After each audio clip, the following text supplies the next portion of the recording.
Okay, great. Well, Bob and Danny, thank you for joining us. I really appreciate you sharing a little bit more about your testimony of kind of what happened, but also how this amazing, awesome patch has actually helped you. So again, tell us more about what happened to you and really what you've experienced and how this has really changed, maybe your life a little bit. Okay. So my name is Danielle Pedraza. This is Bob McDonald. Mhm. And the LifeWave patches have been an absolute miracle in my life. So my story is a bit long, but I will try to summarize it as much as possible. So most of my working career, I have been in food and beverage and hospitality. So that required a lot of carrying heavy lifting things. So over time, I ended up damaging my back. I had a 3 millimeter bulge in my disc. I had herniated disc. I had deteriorating disc. So just a lot of back issues. I ended up doing a mammoplasty reduction, thinking that would help, but unfortunately, the back pain was just already done, and got to a point where surgery was inevitable. So after chiropractic care, we went ahead and scheduled the surgery back in July of last year. And the surgery did not go so well. Unfortunately, the surgeon did rush it, and a 2 to 3 hour surgery ended up being an hour and 15 minutes um, due to, his rushing. And at the same time he rushed, he ended up damaging a nerve. Um, so while I was basically healing, it was about a month after the surgery, and I went through all my emails that I went to the doctor to kind of get my timeline straight. On August 15th, actually it was about August. So my surgery was July 12th. About August 1st, I started feeling um a sting in my right foot and right in the middle, and ignored it, felt like a ant bite, a wasp sting, and it just gradually became more and more severe to the point where I couldn't walk. I couldn't even put any pressure on it. It was painful to touch.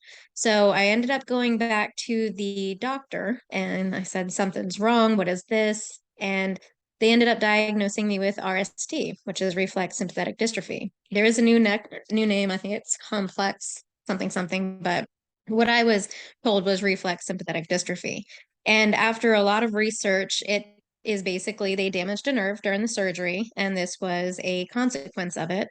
And what happens with RSD is it can basically grow. And that's pretty much what it did to my most of my foot. So I couldn't drive. I had to wear specific shoes.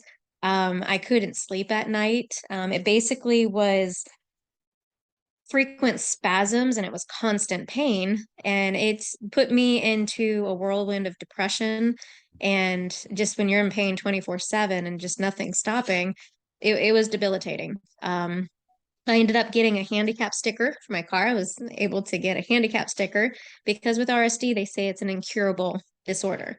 So unfortunately, my mindset, my mental space, it was just not a good place.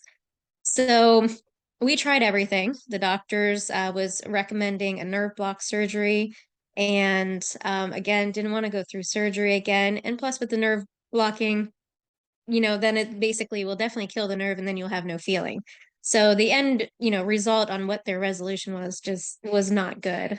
We did muscle relaxers. I even tried CBD gummies for miracle, what do you call it, medical marijuana. Nothing was helping. So um, Greg, obviously being a long-term friend, he had started with the patches and he said, just try it. So after I put it on and I tried it for a couple days, didn't notice any different. And again, just really frustrated, I gave up and I went back to the muscle relaxers, which weren't helping. I was just in a big, huge fog. And after about a week and a half, I was like, you know what? Let me try it again. Put on the patch again. And after 3 days, I was able to walk again. And it just became to where it didn't even feel like I had the pain at all. I was able to walk. I was able to wear shoes again. Mhm. So it was pretty much gone. No stinging, no pain. It because with the RSD, it basically affects your muscle, your tendons, your bones. I mean, it affects everything, and it was gone. So, being the skeptic that I am, I was like, okay, well, maybe this is just blocking the pain. Maybe it's just me.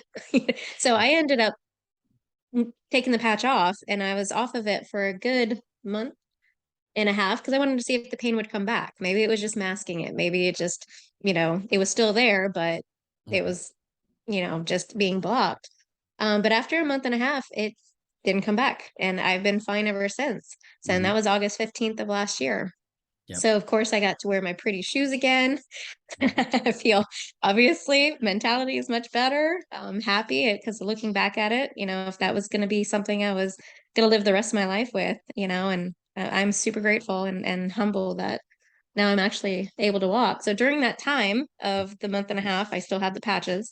Um, Bob was Mhm. having some pain in his elbow.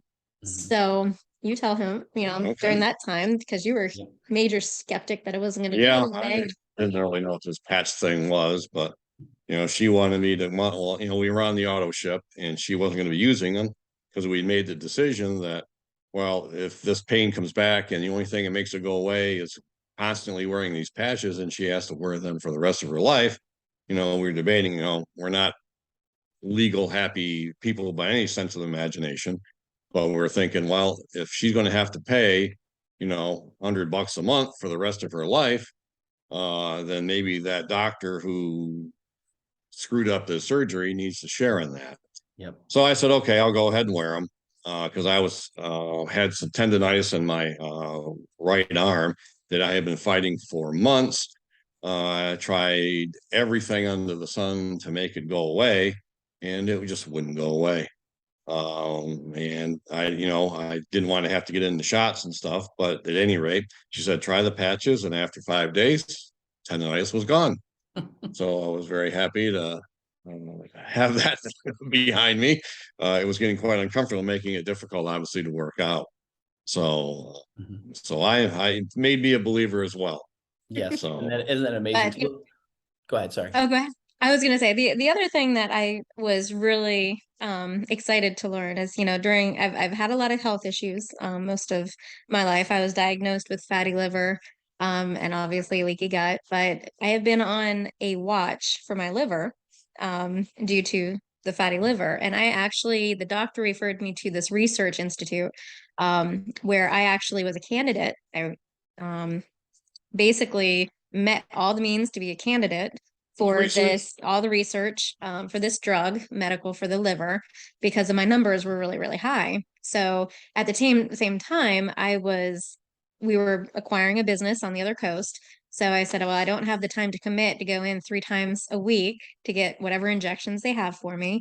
So I said, I'm not going to do it this time. Well, come to find out, the patch has actually really helped my liver as well, because with all the drugs that they gave me for the surgery, again, that was shooting the enzymes up, and it was just going crazy, with the nerve blockers. I mean, they were just basically damaging my liver. Yep. Well, at this, being on the patch, we ended up doing another test again to see if I still qualified for it, because I said, okay, I'm ready now. It's been some time.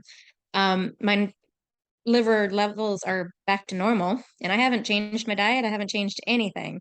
So I don't qualify for the research, which is great. Yes. But again, it's just the patch has done so many things to me, which is not even real. I didn't wear the patch for my liver. I didn't wear the patch for, other problems that I've had. It's just been consequence of, having them. So honestly, the patches have been phenomenal. That's awesome. Again, it's just being diagnosed with incurable disorder and being perfectly fine right now. It's amazing. Yes. And that's one thing that seeing you in that pain and then obviously looking drugged up and everything with all the muscle relaxers and everything else. But then several weeks later, I took your son to the car show and you came running up to me and almost tackled me, this Yeah. big bear hug. And I was like, wow, look at you. I said, holy schmoly, that's awesome. So that's been fantastic. But Bob, can you share one thing? Because you had a friend that shared something with you when you told him about Danny's challenge he had. Mm, Yeah. Yeah. Well, during that time that she was getting really depressed about this condition, I said, well, why don't I try to do something to cheer her up? So I decided, I'll take you out to dinner. So I got her hobbled out to the car and we got over to Gecko's over here.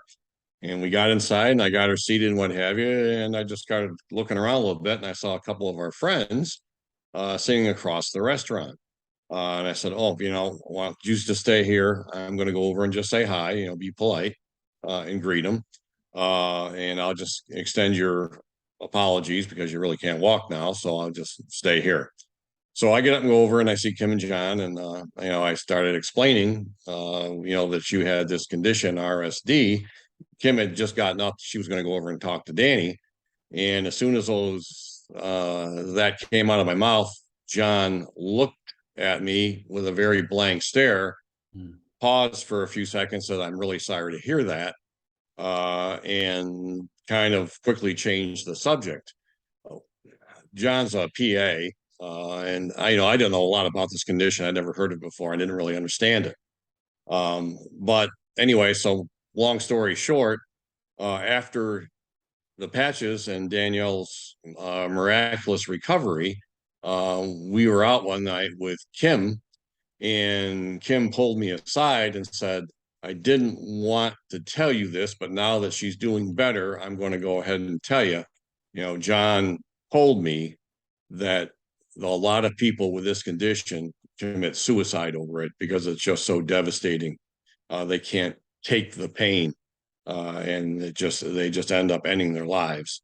And that was just like, oh my God, we are so blessed. Yes. Yeah, So- there was so many times where I would just cry and I just would look at him and I'm just like, cut it off, just cut off my foot. Like at this point, I'm okay with being an amputee because I mean, I wouldn't wish that pain on my, worst enemy. It was definitely debilitating and constant. I mean, it's just, there's nothing you can do. I actually had to build a tent in my bed, because the sheets couldn't even lightly touch it because it burned so bad. So it's definitely anybody that has nerve damage or RSD or something of sorts. My heart goes out to them because it's definitely debilitating. So, but yeah, so it was just knowing that I could see. I mean, there were so many times where I'm like, I'll find you a new model. We'll go out and find you a new partner. You don't deserve this. But no, I can understand what people That's do. the same thing for the craziness, though. That's So it was no, it definitely, like I say, and today, I mean, like I said, nothing's perfect. I still deal with swelling and a little numbness and here and there. Mhm. But what really I just think about is what could have been, and I am super happy of where I'm at today. Awesome. Well, thank you for sharing. I really appreciate taking some time because a lot of people don't know about different things and how this can help out. And our goal is when someone says, hey, someone has this issue, do you know anybody this has helped? And I say, yes. And that's the one thing that's kind of cool. So we appreciate that. I know you had a lot of busy schedule, but I just want to say thanks again for sharing. I greatly Right. appreciate it. Love you guys. Thank Thanks. you. And again, thanks to you for this. Yes. Awesome. Wait a second. All right.